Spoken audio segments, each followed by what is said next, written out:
27 avril 2026. Je suis sa petite fille. Une femme oublie-t-elle son nourrisson? N'a-t-elle pas compassion du fils de ses entrailles? Quand elle l'oublierait, moi, je ne t'oublierai pas. Ésaïe 49, verset 15. En 1977, un couple d'adolescents de 17 ans s'est rendu dans une clinique de Los Angeles pour une interruption de grossesse de 7 mois et demi. La méthode utilisée était une solution saline concentrée courante aux États-Unis dans les années 1970 et 1980 pour les grossesses à partir de 16 semaines. C'est une chose horrible. Une longue aiguille est insérée dans le sac amniotique à travers la paroi abdominale de la mère.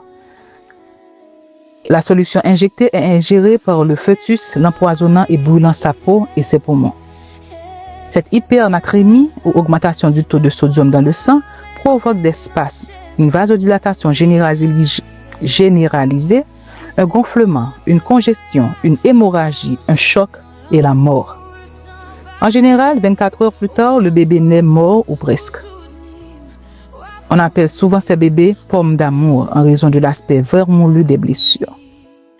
Dans ce cas particulier, le lendemain, Gianna est née vivante et sans aucune brûlure. Transportée à l'hôpital, elle attendait la mort.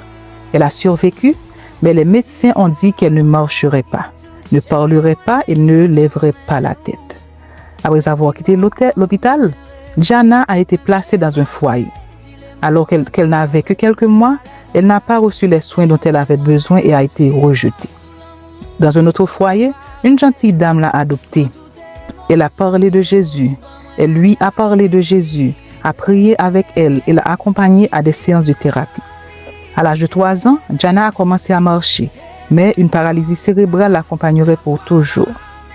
Aujourd'hui, Gianna Jensen est une chanteuse chrétienne et une militante pro-vie. Elle parcourt le monde pour donner son témoignage.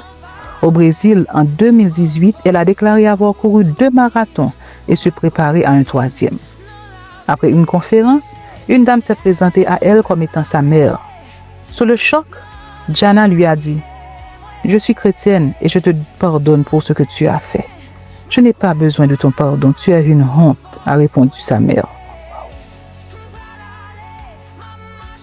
Gianna a lutté contre le rejet, la souffrance et la douleur dès le ventre de sa mère.